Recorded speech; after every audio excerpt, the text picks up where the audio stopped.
Okay, dito naman po tayo mag-price update as of March 2, 2024 dito po sa Premio Pagsanghan Branch. Bago po dumating ng Arco ng Pagsanghan, nandito po sila sa right side. Ayan po ang kanilang address, JP Rizal Street, Barangay Sampaloc, Pagsanghan, Laguna. Premio motorcycle po na multi. Okay, dito po sa kanilang bukana, ayan, nandito po yung mga motorsiklong pan-tricycle. Ito po, ang update naman po sa YTX 125. Ayan, sa spot cash po niya, 56,900. Magdadaon po tayo ng 4,900. Sa 12 months po, 5,635. Sa 24 months, 3,345. Sa 36 months naman po ay 2,600 monthly. Ayan po ang update sa Yamaha YTX 125. And then katabi naman niya si Kawasaki City 125. Okay, ang spot cash po niya 57,100. Magda-down lang po tayo ng 4,600. Sa isang taon po 5,765. Sa dalawang taon 3,450. At sa tatlong taon naman po ay 2,675. Then alam ko may rebate pa po sila na 200 pesos. Ayan po ang update kay Kawasaki City 125. And then ito ang ganda ng kulay, Smash ng Suzuki 115. Okay, sa kanya pong spot cash nasa 63,300. Down payment po niya 4,900. Isang taon po 6,255. Sa dalawang taon po 3,735. At sa tatlong taon naman po ay 2,895. Ayan po ang update kay Suzuki Smash 115. Bali ito pa rin po yung carb type. Okay, dito po sa loob, ayan, mas marami. Pero unahin natin itong sa right side. Ayan, nandito po sa right side, mukhang bago labas po itong Kawasaki KLX 150cc. Siguro ibubukod natin ang vlog to. Pero as of now, sa kanyang presyo, ayan, meron po siyang spot cash na 131,500 pesos. Down payment po 10,000. Sa isang taon po 13,165 monthly. Sa dalawang taon po 7,765. Sa tatlong taon naman po ay 5,965 monthly. Ayan po ang update kay Kawasaki KLX 150cc. And then katabi niya naman po si Yamaha MT-15. Okay, mga sports bike. Sa spot cash po niya, ayan, 175,400 pesos. Down payment po 20,000. Sa isang taon po 16,490 monthly. Sa dalawang taon po 9,625. Sa 36 months naman po ay 7,380 monthly.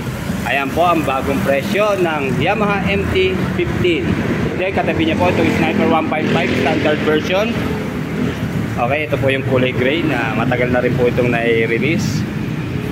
Okay, sa kanya pong spot cash, ayan, 122,200 pesos.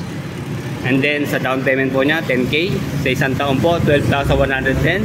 Sa dalawang taon 7,090. Sa tatlong taon naman po 5,450 monthly. Ayan, si Sniper 155 standard version ng Yamaha.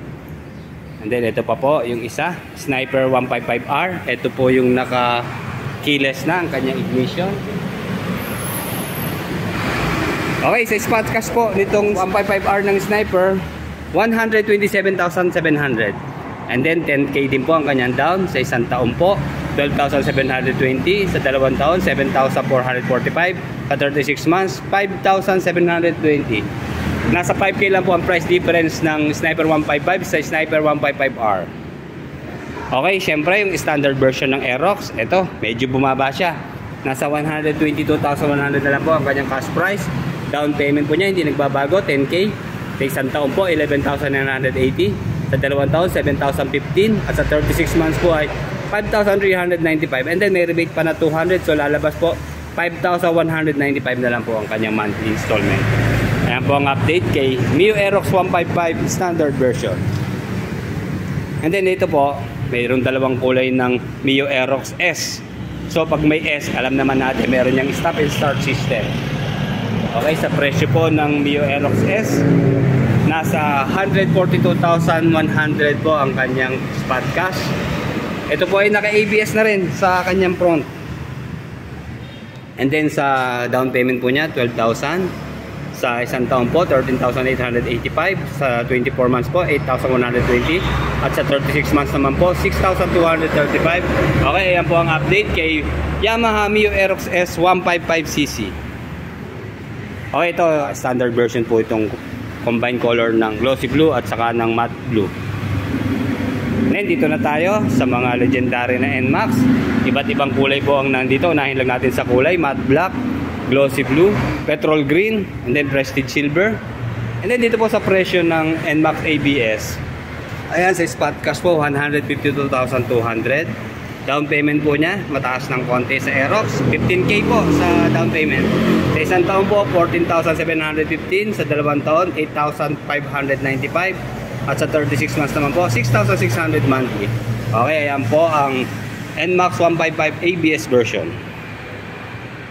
And then dito po sa likod marami pong MIUI 125. So alamin na natin yung presyo nitong glossy black. Okay, dito po sa MIUI 125, spot cash po niya ay 76,600, down payment po 6,500, sa isang taon po 7,535, sa dalawang taon 4,445, at sa 36 months naman po ay 3,435. Okay, yan po update kay Yamaha MIUI 125. Okay, punta naman tayo dito kay Mio Gear S. Ayan, meron siyang coffee brown na kulay, matte black, maraming matte black po. Okay, sa kanya naman pong presyo. Ito po yung standard version, wala po siyang S. So dito po sa spot cash, nasa 76,800. Da-down po tayo ng 5,900. Sa isang taon po, 7,670. Sa dalawang taon po, 4,520. 36 months po, 3,495. Ayan po, si Mio Gear 125cc. Okay, atras tayo. Wala ng presyo yung mga nasa dulo.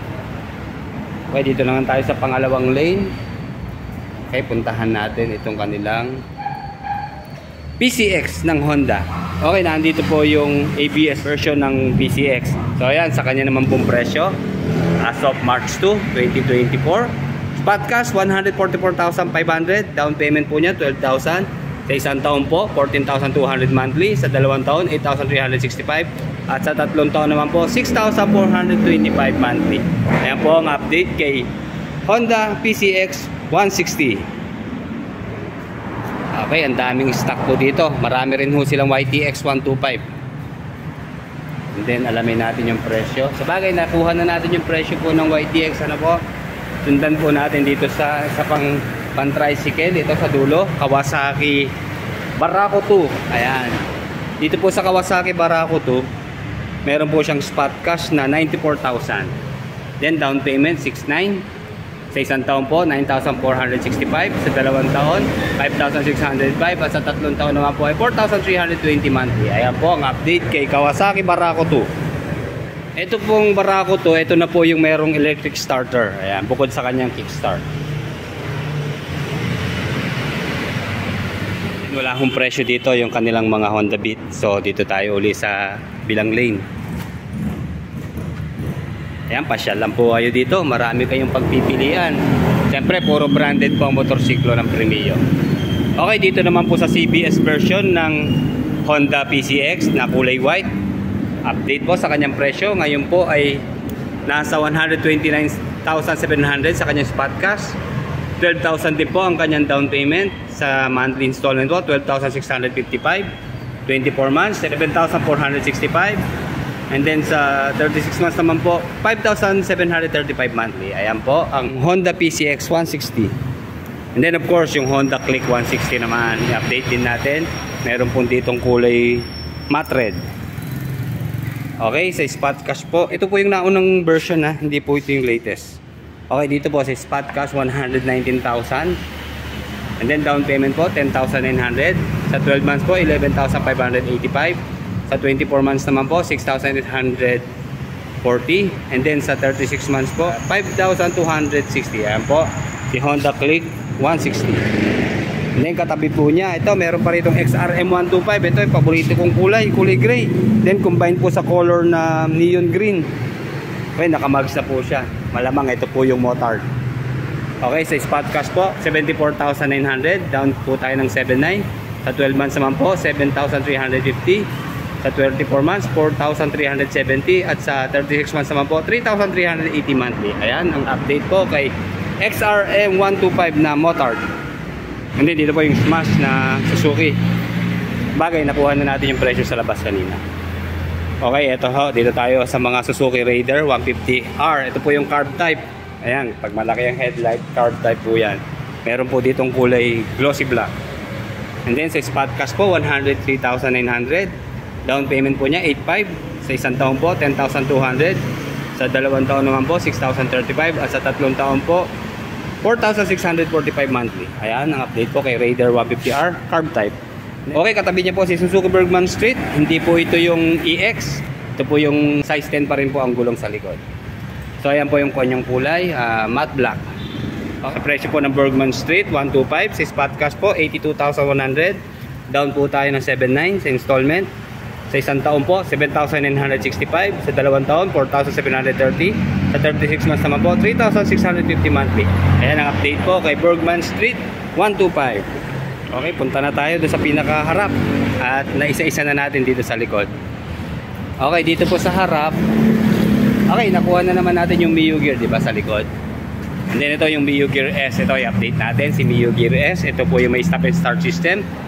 Spot cash po niya 81,500. By the way, ito po yung coffee brown na barakong-barako ang kulay. Parang vintage, di ba? And then meron po siyang down payment na 6,900. Sa isang taon po 8,065. Sa dalawang taon 4,750. Sa 36 months naman po ay 3,670 monthly. Yan ang update kay Yamaha Mio Gear S 125cc.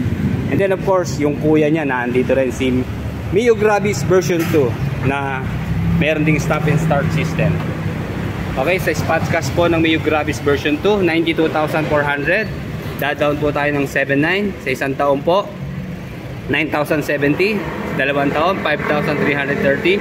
36 months 4,110 monthly. Ayan ang update po kay Mio Gravis version 2 125cc rin po siya. And then ito yung magandang kulay ng Mio ay 125. Okay, na-update na natin yung kanyang presyo. Okay, ito pa yung isa, yung latest na iba na ang decals. Ayan, yellow na ang ginamit. Okay, ito rin po ang presyo niya. Pareho po sila doon sa nauna. Okay, ito Mio i 125S. I-update natin to. Spot cash 81,600. Down payment po niya 6,900 pesos. Sa isang taon po 7,990. Dalawang taon 4,705. Tatlong taon naman po ay 3,635 monthly. Ayan ang update po kay Yamaha Mio i 125S. Okay, si Mio Pasio 125cc naman. Ito po yung cyan blue. Okay, spot cash po niya 92,900. Magda-down po tayo ng 7,900. Sa isang taon po 9,175. 24 months 5,395. 36 months 4,155. Ayan po ang update kay Mio Pasio 125cc. And then ito yung gwapong RS ng XRM. Ayan na, sa mga nagtatanong, iba pa raw yung XRM sa RS. Pero syempre ang papaniwalaan po natin yung mismong taga store, dahil yan po ang nilalagay nila, yan XRM 125 RSFI. Ayan. Okay, meron pong available dito na kulay. Ayan, combined color ng glossy black at glossy red. Okay, sa kanya pong spot cash 74,000. Down payment po 7,900. Sa 12 months naman po 7,250. 24 months 4,315. At sa 36 months po ay 3,335 monthly. Ayan po ang update kay Honda XRM 125 RS FI na po siya. Okay, ito na si special edition ng Honda Beat 110cc. Okay, sa spot cash po niya 74,600. Down po tayo ng 5,900. Sa isang taon po 7,515 monthly. Sa dalawang taon 4,470. Sa tatlong taon naman po 3,455. Ayan po ang presyo ni Honda Beat 110cc. Sila ng presyo dito sa standard version. Limited edition nga po pala to, or yung special edition. So mas mababa po pala dito sa standard version. Ito yung magagandang kulay, ang kulay gray, red. Meron pa po itong yellow, black, saka blue kung di ako nagkakamali. Ano po? Okay, dito po meron po siyang spot cash na 71,800. Down po tayo ng 4,900. Ayan, baba lang ang down. Sa 12 months naman po 7,320. Sa 24 months 4,355. Sa 36 months 3,365 monthly. Ayan po ang presyo ng Honda Beat 110 standard version. Okay, ito yung Winner X na Honda ABS Racing. Okay, sa Winner X 150cc na ABS Racing, ayan po yung spot cash 131,300. Then minimum down payment po niya 9,900. Sa isang taon po 12,805 monthly. Sa dalawang taon po 7,550 monthly. And then sa 3 years po 5,805. Ayan, meron ka ng ABS Racing sa halagang 5,008 monthly. Sa installment po yun, ha. And then dito naman tayo sa magandang kulay ng Honda Click 160 Pearl White. Ayan po ang kanyang spot cash, 119,000. Down po tayo ng 10,900. Sa isang taon po, 11,585. Sa dalawang taon, 6,840. Sa 36 months naman po ay 5,260 monthly. Ayan po ang price update kay Honda Click 160. Okay, dito naman po sa CBS ng PCX. Ayan ang kanyang update. Nakakita na natin yung presyo niya kanina, di ba? Okay, good morning po sa mga staff ng Premio Pagsangan. Unang-una po kay Branch Manager, Sir Chris. Good morning po, Sir Prince. Ayan. Si Ma'am Lanaysa. Lanay naman po. Ayan. Good morning po sa inyo lahat.